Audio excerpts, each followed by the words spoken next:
बिस्मिल्लाहिर्रहमानिर्रहीम अस्सलाम वालेकुम। एक्सरसाइज 3.1 और इसका क्वेश्चन नंबर 1 है। इसमें कह रहे हैं right the number of rose and number of columns in each matrix. नीचे मैंने पहले क्वेश्चन के तमाम मैट्रिक्स लिखे हुए हैं, इनके हमने number of rose and number of column बताने हैं। तो रोज और कॉलम को पहले समझ लेते हैं कि रोज कौन सी होंगी और कॉलम कौन से होंगे। तो स्टूडेंट, हर मैट्रिक्स के अंदर जो एलिमेंट्स हैं इनकी तरतीब है, ठीक है। अगर हम ध्यान से देखें तो जैसे कि ये बड़ा अगर मैट्रिक्स देखें तो इसमें एक ये अरेंजमेंट बनती है हॉरिजेंटल यानी कि उफ़क़ी, ठीक है। इस तरह एक नीचे ये अरेंजमेंट बनती है और ये भी बन रही है। तो इस तरह की जो अरेंजमेंट है यानी जो उफ़क़ी डायरेक्शन में होगी इस तरह, ठीक है, सीधी लाइन, इसको रो कहेंगे। और अगर हम देखें तो नीचे भी इसकी अरेंजमेंट बनती है ना, बिल्कुल सीधी ऐसे नीचे ये भी बन रही है और ये भी, तो इसको हम कॉलम कहते हैं। तो यही इन 5 की 5 मैट्रिक्स की हमने रोज़ और कॉलम की तादाद बतानी है। तो इसमें भी देखें तो हमारे पास जो अरेंजमेंट एक बनती है ये और ये, ठीक है। यानी हॉरिजेंटल जो बन रही है ना, ये 2 तरतीब बन रही हैं। तो इसकी कितनी रोज़ हुई फिर? 2, ठीक है। तो कॉलम देखें तो वो भी नीचे बिल्कुल एक ये सीधी लाइन तरतीब इसकी बन रही है, एक ये बन रही है, तो 2 ही इसके कॉलम है। तो हम यहाँ पे लिख सकते हैं जी रोज़, वो कितनी है जी 2, एंड कॉलम्स कितने हैं जी, वो भी 2 हैं। ओके हो गया जी।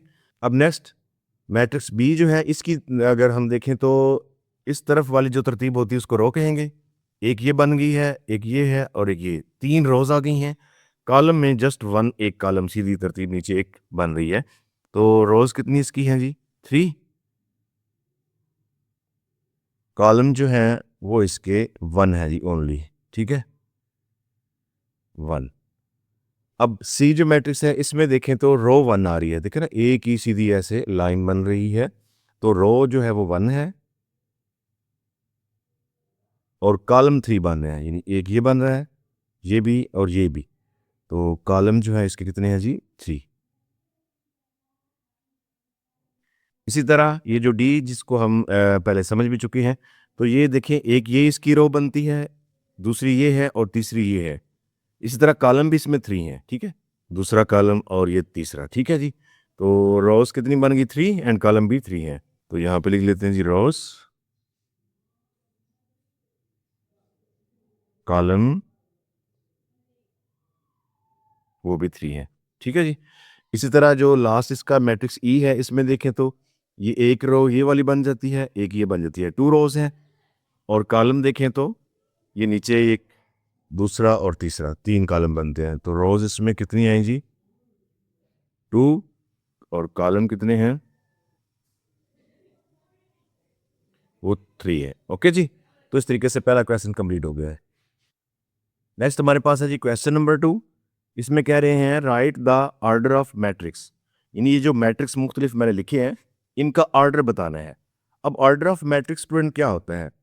ऑर्डर ऑफ मैट्रिक्स सेम जो नंबर ऑफ रोज और नंबर ऑफ कॉलम है ना, इसी को ही ऑर्डर ऑफ मैट्रिक्स कहते हैं, ठीक है। कैसे? जैसे फॉर एग्जांपल मैं एक मैट्रिक्स यानी कि कॉलम खुद से लिख लेता हूं समझने के लिए, ठीक है। अब देखिए ये एक मैट्रिक्स है हमारे पास। अब इसमें नंबर ऑफ रोज कितनी है? नंबर ऑफ रोज पता है हमें, जो हॉरिजॉन्टल तरतीब होती है इसकी यानी ऊपरी, तो एक ये बन जाती है रो, एक ये बन जाती है, तो 2 रोज हैं, ठीक है। और कॉलम वो वर्टिकली अरेंजमेंट होती है इनकी, ठीक है, अमूदन, तो इसमें भी 2 हैं, तो कॉलम भी 2 हैं। पहले हम क्या लिखते थे, रोज एंड कॉलम। अब क्या लिखना है कि ये 2 रोज हैं, 2 कॉलम है, 2 बाय 2, यानी दरमियान में बाय लगा देना है। तो ये इस तरह जो लिखा जाएगा इसे ऑर्डर ऑफ मैट्रिक्स कहते हैं, ठीक है जी। अब इसमें एक चीज ध्यान में रखनी है आपने कि अब देखिए ना, जैसे यही मैट्रिक्स है, बड़ी बेस्ट एग्जांपल ही बन गई है। तो अगर आपके पेपर में क्वेश्चन ये आ जाता है कि एक मैट्रिक्स का ऑर्डर जो है वो 2 बाय 2 है, अब इसमें आप नंबर ऑफ रोज और नंबर ऑफ कॉलम बताएं, ठीक है। अब इसमें हम तो कंफ्यूज हो जाएंगे ना अगर सिर्फ ऑर्डर में दिया हुआ हो, ठीक है, ये, और इसमें हमें रोज और कॉलम बताना हो। तो हमें एक चीज़ को याद रखना होगा कि जो फर्स्ट में लिखा जाएगा यानी ये रोज़ होती हैं, और जो बाद में लिखा जाता है यानी बाय के बाद में वो कॉलम्स हैं, ठीक है। तभी हम इसमें जो है वो फ़र्क कर सकते हैं। अदरवाइज हम कंफ्यूज हो जाएंगे। यानी अगर हमें ये याद ना हुआ कि पहले रोज़ लिखी है या बाद में कॉलम, तो फिर थोड़ा कंफ्यूज हो जाएंगे। तो इसलिए आपने ये ध्यान में रखना है कि पहले हमेशा रोज़ बाद में कॉलम। तो अब हम इन तमाम मैट्रिक्स के जो है ऑर्डर लिख सकते हैं जी। तो जो ए मैट्रिक्स है इसका ऑर्डर क्या बनेगा, नंबर ऑफ रोज चेक करें 1 and 2, ठीक है, और कॉलम क्या है जी 1 है, तो 2/1, ठीक है, पहले रोज बाद में कॉलम।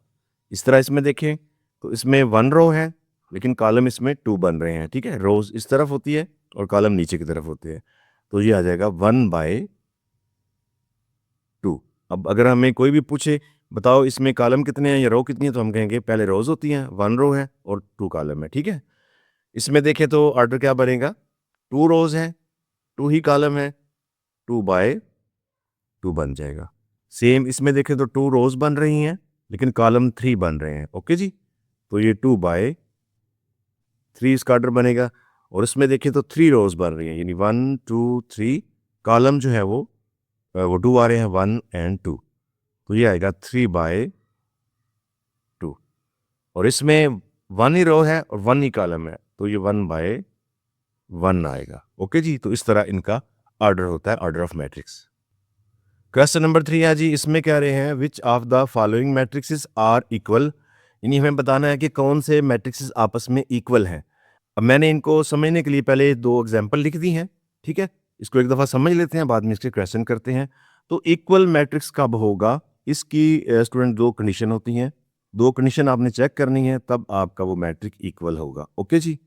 कंडीशन 1 क्या है जी, कंडीशन 1 यही है जो हमने क्वेश्चन नंबर 2 में पढ़ा, order of matrix, order of matrix, ठीक है, यानी सेम ऑर्डर ऑफ मैट्रिक्स होना चाहिए। तो चलिए यहाँ पे सेम लिख लेते हैं पहले, ठीक है, सेम, कंडीशन 1 में सेम ऑर्डर ऑफ मैट्रिक्स, यानी उन दोनों मैट्रिक्स जिनको हमने चेक करना है कि ये आपस में इक्वल है कि नहीं, उनका जो ऑर्डर है वो सेम होना चाहिए। तो ऑर्डर हमने अभी पढ़ा कि number of rose and number of column, जैसे इसमें देखें तो इसमें 2 रोज 2 कॉलम है, तो ये भी 2 रोज और 2 कॉलम है, क्योंकि ये जो 1+2 है ये एक ही एलिमेंट कंसिडर किया जाएगा, ठीक है। इस तरह ये एक कॉलम और ये दूसरा कॉलम, तो इसमें भी 2 रोज और 2 कॉलम है, तो ऑर्डर तो इनका सेम हो गया दोनों का, ठीक है, ये प्रूव हो चुका। और दूसरा पॉइंट क्या है जी, इनकी जो क्रॉसपोंडिंग एंट्रीज हैं वो भी आपस में क्या हो, बिल्कुल सेम हो, ठीक है, क्रॉसपोंडिंग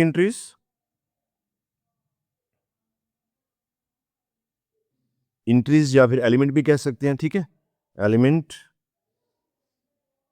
शुड बी सेम, ठीक है, ये भी सेम होने चाहिए। जैसे देखिए क्रॉसपोंडिंग एंट्रीज का मतलब क्या है, वो ये है कि इस ए जो मैट्रिक्स है इसके इस कॉर्नर में 1 है, तो इसी के ही उसी कॉर्नर में 1 हो, ठीक है, सेम कॉर्नर में। इसमें 3 है तो इसी कॉर्नर में इसका ये भी 3 होना चाहिए, लेकिन ये क्या है 1+2, तो स्टूडेंट इसको हम सॉल्व करके देखेंगे, यानी 1+2 इट्स मीन कि ये 3 ही है, ठीक है जी, तो इसका मतलब है ये सेम ही आ रहा है। इस तरह ये 0 है तो यहाँ पे भी 0 होना चाहिए, तो 2 - 2 ये 0 ही होता है, ठीक है, ओके हो गया। और ये 2 है तो ये 2, तो इसका मतलब ये है कि इनकी जो क्रॉसपोंडिंग एंट्रीज थी या क्रॉसपोंडिंग एलिमेंट है वो भी बिल्कुल सेम और उसी जगह पे आ रहे हैं, ठीक है। तो लिहाजा ये अब दोनों जो मैट्रिक्स हैं ए एंड बी ये आपस में इक्वल हो जाएंगे, ठीक है, A and B will be equal. तो चले अब इनके जो क्वेश्चन है वो करते हैं।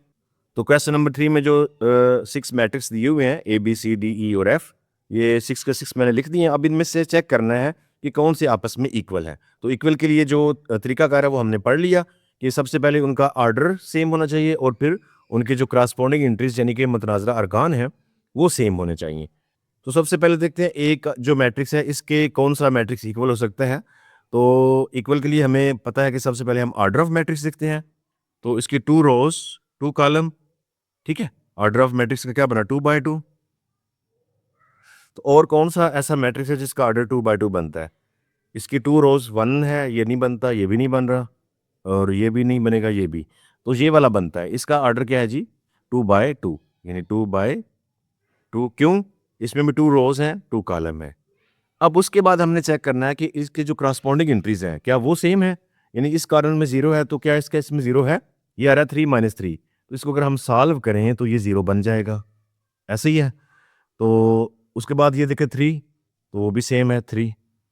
यहाँ पे इसका 4 है तो इसका 3 + 1 ये भी 4 बनता है, और नेक्स्ट 1 है ये भी 1 है। तो देखें ये बिल्कुल सेम मैट्रिक्स से बनता है, लिहाजा हम लिख सकते हैं क्योंकि इनका ऑर्डर भी सेम हो गया, ठीक है, 2/2, और करस्पॉन्डिंग इंटीज भी सेम है। A = F matrix. ओके जी।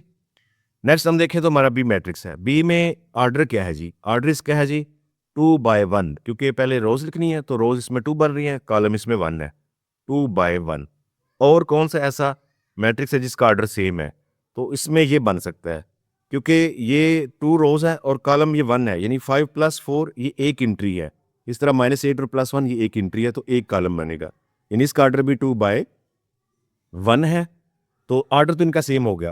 अब इसकी जो करस्पॉन्डिंग इंटीज है वो भी चेक कर लेते हैं। ये हमारे पास है जी 9, ठीक है, और ये क्या है जी 5 + 4, तो ये भी 9 बनता है, यानी अगर मैं इसका मैट्रिक्स यहाँ पे लिखूँ तो ये 9 बन जाता है। इस तरह ये 8 में से 1 निकाल दे तो -7 बनता है, ठीक है, ये भी -7 है। तो ये स्टूडेंट -9 नहीं है, वो लाइन वैसे लगी थी, ये जस्ट 9 है, ठीक है जी। तो सेम बन गई एंट्रीज भी, लिहाजा हम लिख सकते हैं कि जो बी मैट्रिक्स है ये किसके इक्वल है जी? यानी B = D। ओके, इसके बाद C। अब C जो है पीछे ये E बच रहा है, तो इनका ऑर्डर चेक करें पहले। ये 3 रोज 2 कॉलम, तो इसका ऑर्डर आएगा जी 3/2। तो इसके भी देखें 3 रोज 2 कॉलम है, तो ये 3/2, ऑर्डर सेम हो गया। इसके बाद इंटीज को चेक करें तो ये 6 है, इधर देखें 2 × 3 तो 6 बनता है। तो चले यहाँ पे, अच्छा इसको मैं ऑर्डर को नीचे लिख देता हूँ, 3/2 को यहाँ पे हम इसका मैट्रिक्स बना लेते हैं हल करके।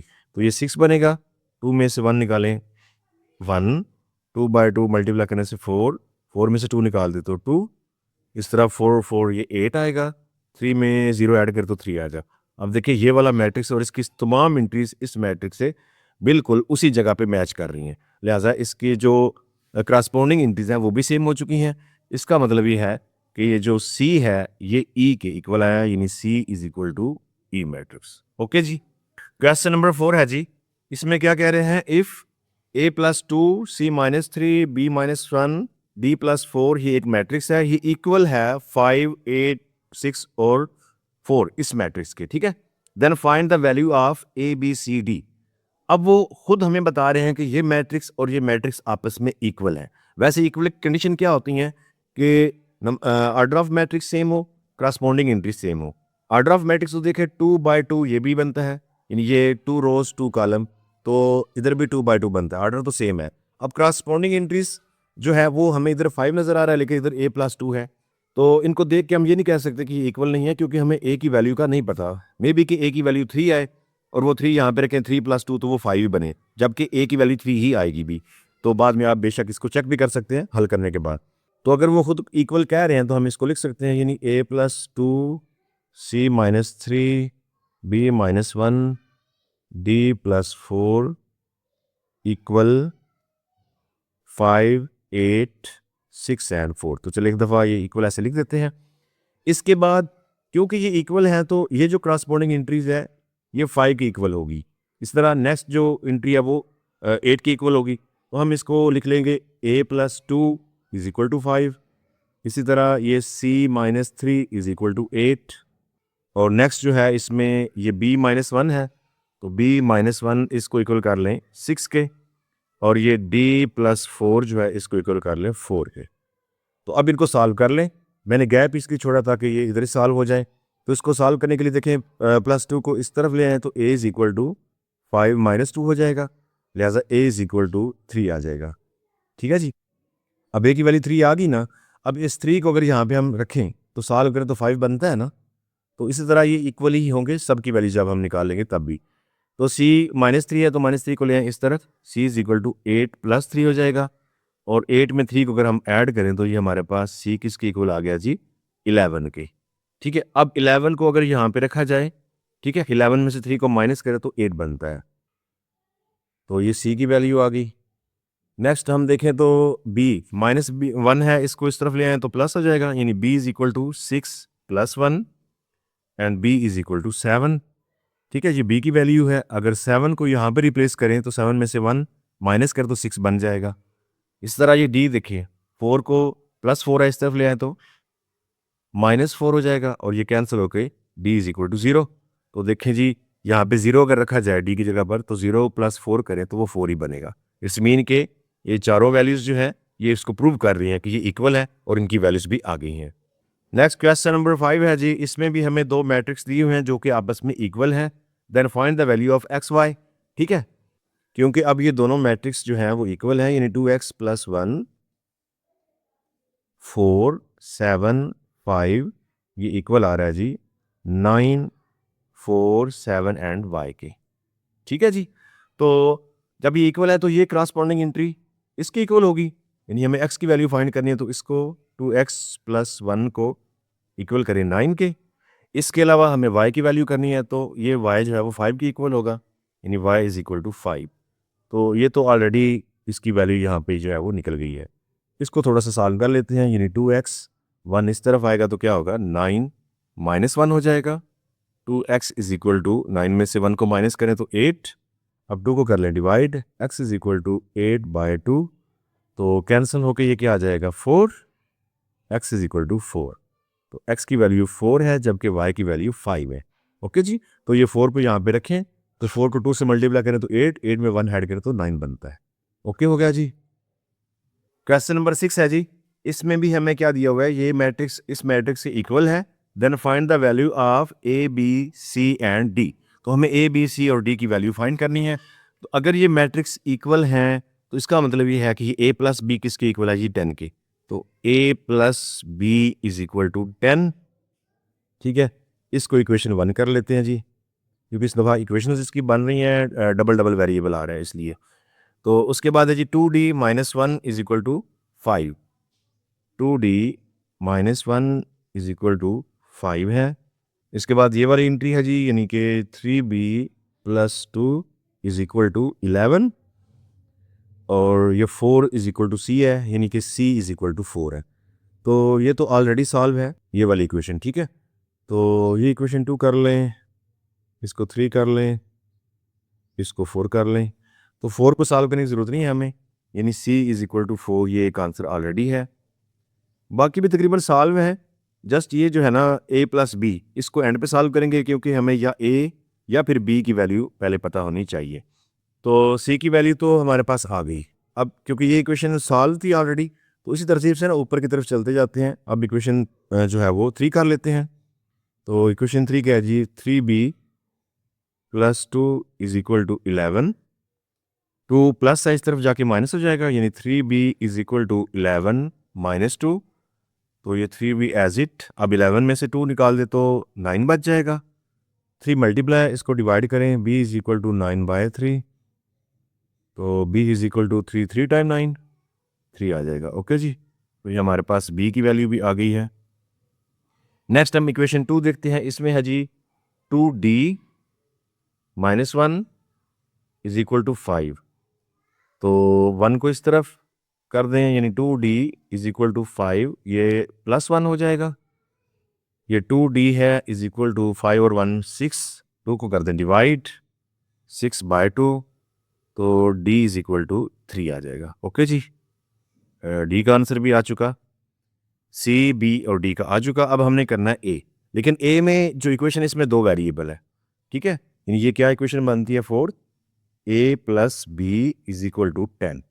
तो b की वैल्यू ऑलरेडी ये निकली हुई है तो इस वैल्यू को इसमें पुट कर देंगे। आप लिख भी सकते हैं कि putting the value of b in equation 1।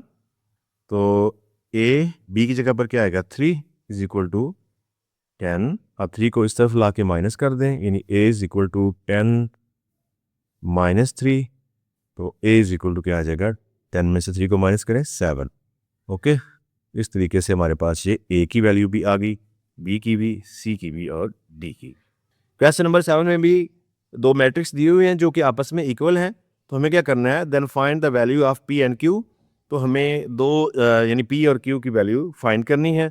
तो देखें जी, अगर ये दो मैट्रिक्स आपस में इक्वल हैं तो सेम कंसेप्ट जो है, यानी p + q ये 6 की इक्वल हो जाएगा और p - 2q ये आ जाएगा जी 0 की इक्वल। तो दो इक्वेशन हमारे पास बन जाएगी, यानी p + q is equal to 6 और p - 2q is equal to 0। Equation 1 and equation 2। तो अब इनको इक्वेशन वाले मेथड से सॉल्व कर सकते हैं। एक तो ये है कि हम p की वैल्यू को फाइंड करके इसमें पुट कर लें, या फिर ये है कि हम दोनों को सब्ट्रैक्ट कर लें, तो भी हो सकता है। तो मैं इक्वेशन 2 जो है इसको लिख के इसमें जो p की वैल्यू है वो आरजे से निकालता हूँ, यानी कि p is equal to 2q को इस तरह ले आए ना, प्लस 2q हो जाएगा। इसको चलिए इक्वेशन 3 भी साथ में कह लेते हैं, क्योंकि अभी ये मुकम्मल सॉल्व नहीं है। तो अब p किसके इक्वल आ रहा है, 2q के। इसको हम पुट कर लेंगे फर्स्ट इक्वेशन में, ठीक है। यहाँ पे आप लिख भी सकते हैं पुटिंग द वैल्यू ऑफ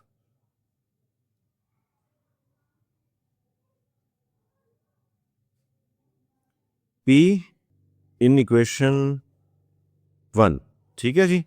तो यहाँ पे इसकी वैल्यू रखते हैं, यानी p plus Q is equal to 6। अब p की वैल्यू क्या आई है, 2q plus q is equal to 6, 2 और q 3q हो जाएगा इज इक्वल टू 6। अब 3 को कर लें डिवाइड, यानी q इज इक्वल टू 6/3, क्योंकि मल्टीप्लाई था इस तरफ डिवाइड होगा, 3 2 time q is equal to 2। तो q का आंसर तो आ गया 2। अब ये जो आंसर आ चुका है इसको हम ये इक्वेशन जो 3 बनी थी ना इसमें पुट कर लेंगे, तो हमारे पास जो है वो p का आंसर भी आ जाएगा। तो इक्वेशन 3 क्या है जी, p is equal to 2q।